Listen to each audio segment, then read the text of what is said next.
Hello everyone, what is up? It is me, AlbyMTG. For today's video, we'll be talking about how you can make some money off of your commons and uncommons.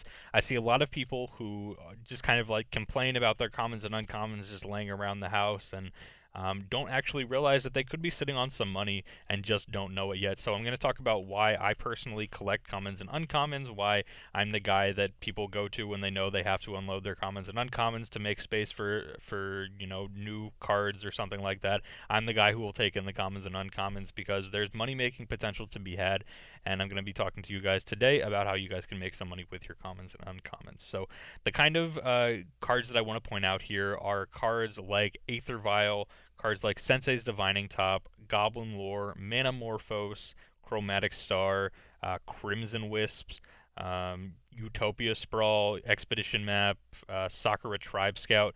You guys get the point. Those are the kind of cards that, when they first came out, no one thought they were going to do anything. They were considered bulk. They would be, worth essentially whatever bulk goes for, like 1,000 cards for like $5 or something like that. So they'd be worth, like a penny, fractions of a penny, something like that. And now you're looking at $35 for an Aether Vial, 28 for a Sensei's Divining Top, $5 for a Crimson Wisps, 5.75 for a Chromatic Star. So why would you hand away, what could be $5 for, again, pennies, fraction of a penny, something like that? Of course, this doesn't happen with all commons and uncommons. We've all seen our fair share of grizzly bears, or what bad commons and uncommons do I have up here right now? Goblin assailants, enforcer griffins, chain whip cult or chain whip cyclops, Teo's light shield. We've all seen our fair share of just bad commons and uncommons that won't be worth anything.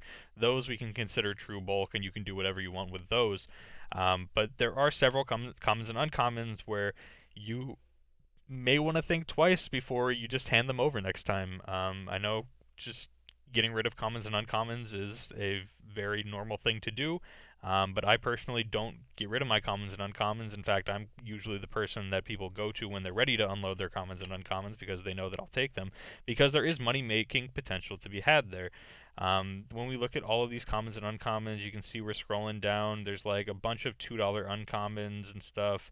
And some of these are from like fairly reasonable recent sets, things like Eternal Masters, Night's Whisper. These master sets are great for money commons and uncommons. Things like, I think there was a conspiracy version.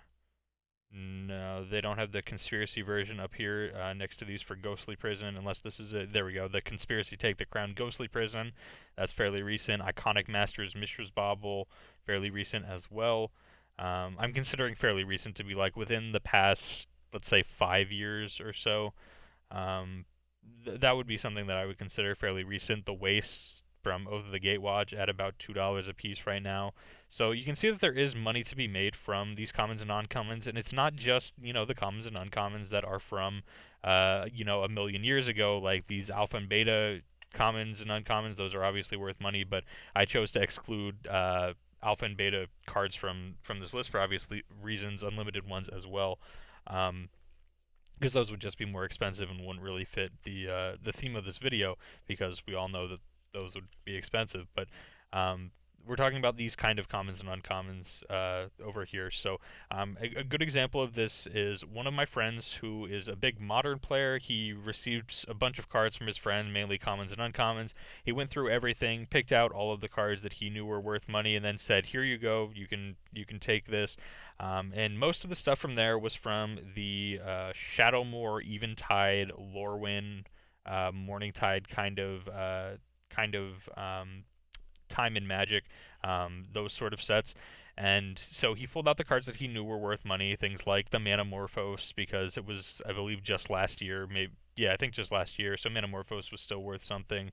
And other cards from that set, things like Kitchen Finks as well. But if we go ahead and apply filters here, there were plenty of cards on this list that he did not include when he was taking out the cards that he wanted from the bulk. So cards that he was handing over were essentially play sets of Umbral Mantles, play sets of Raking Canopies, play sets of Marrow Commerce, play sets of Elvish Promenade, play sets of Deep Channel Mentor, Playsets of Kolrath Knight, Gilder Baron, Corrosive Mentor, Soul Snuffers, Crimson Wisps, Pilipala. I'm sorry for the page jumping around. I don't know why it's doing that. Pilipala's Gleeful Sabotage, Steel of the Godhead, Shield of the Oversoul. Those kind of cards he was just basically handing over. And you can see the prices now. Crimson Wisp at $5. Most all of these cards at $1.50 or higher. For the uncommons, $2 or higher. The Umbral Mantle up to about $8 right now as an uncommon, which is crazy. And of course, I don't want to sound like I'm just, my friend is dumb and handed me a bunch of free cards and I'm going to profit off of them. I told him what they were worth as soon as I went through and said, like, look, you handed me much more money than you think you're handing me. He was like, nope, you got it. They're yours. You took the time to go through it. I know that he said that he knew that I would be the kind of person to take the time to go through them and actually make money off of them instead of just letting them sit there or selling them off to a bulk binder. Or selling them off to a bulk vendor. So he knew that they were in a good home with me and that I would actually do something with them instead of just letting them lay around. And so I am very, very thankful, of course, that he gave them to me. But that's essentially like when we talk about play sets of these random commons and uncommons, we're looking at close to just like on this page alone, like maybe $50 or so that I could have traded off in commons and uncommons. And I did trade off most of them. I think I still have a couple of Umbral Mantles left, Raking Canopies. I think I still have maybe some Marrow Commerces left.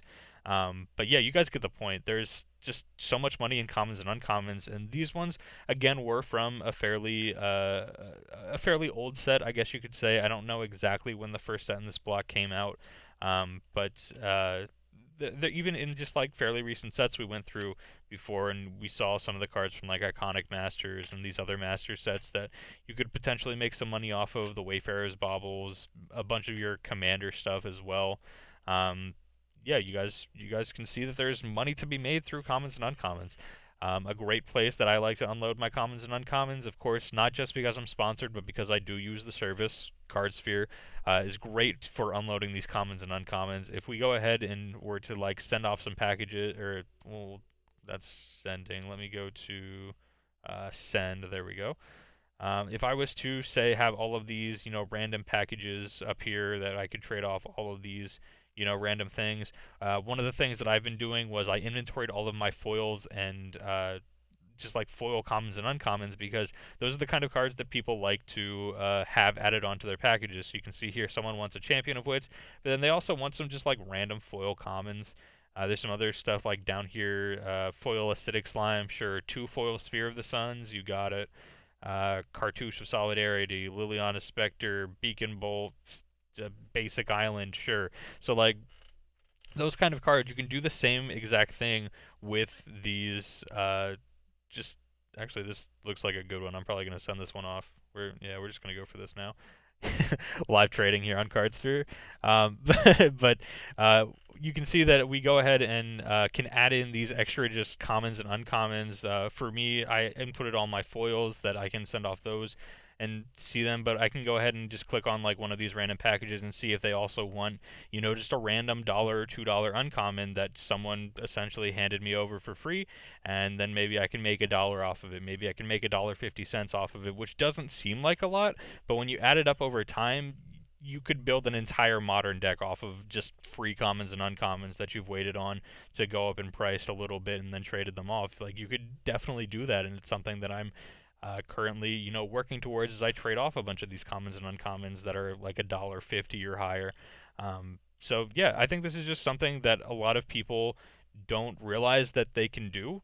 I think a lot of people just see commons and uncommons and only just like think of them as garbage. They see rares and mythics and they're like, yep, that's where the money's at, which it's true, rares and mythics are where the money's at, but in terms of investing, rares and mythics are also riskier to invest in because there is normally a higher price point to get into them. These you can just find in random bulk bins and things like that. Pick them up for maybe 25 cents a piece. Ship them off for $1.50 or whatever. There's very low risk for these kind of cards unless you're going, of course, big and like purchasing say 1,000 copies of I don't know, Souls Attendant for, a dollar, and you're hoping to unload all of them at $1.50. Obviously, there's some risk involved. There always is in all forms of MTG finance, but when it comes to the commons and uncommons, generally the risk is a little bit lower than it would be for most rares. If you're trying to buy in at like a $5 card and then hoping that it's going to jump up to,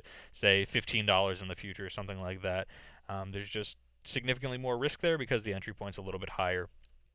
So, with that being said, this is going to be the video for today, talking to you guys about how you can make some money off of your commons and uncommons. I want to know down low in the comment section of all the random commons and uncommons that you had lying around. We've all got them. What was the greatest find that you found in your commons and uncommons? Something that like you thought was just 5 cents, 10 cents, whatever a common goes for around where you are, and then ended up just being like $5, $6, something that was actually worth value. My friend told me actually yesterday at FM, a story of one of his other friends who is just slowly getting back into the game, just kind of plays kitchen table Magic, just messes around for fun and stuff. And he was like, "Yeah, I found this card, and I was wondering if there was any more like it." And so I had a couple of them in this box, and so I went on Google to see if they were if they were worth anything, or if there was other cards like it that maybe I could play with. And my friend's like, "Oh yeah, well, what was the card called?" He's like, "I think it's called like Surgical Extraction." And for those of you that don't know, Surgical Extraction right now, if we go to or that's not the right, yeah, it is Surgical. That's not how you spell surgical either. Surgical Extraction just casually had, 7 copies of Surgical Extraction lying around for some reason, and that's about $50 a piece right now. $350 that he just randomly found in some bulk bins seems like a pretty good find to me. So be sure to let me know what are the best bulk finds that you've ever had when it comes to your own personal bulk. I'd love to know down below in the comments section. With that being said, if you guys did enjoy and maybe learned something new, be sure to leave a like on the video. Subscribe to the channel for more content to come here in the near future. And I will see you guys here tomorrow for yet another Magic the Gathering video.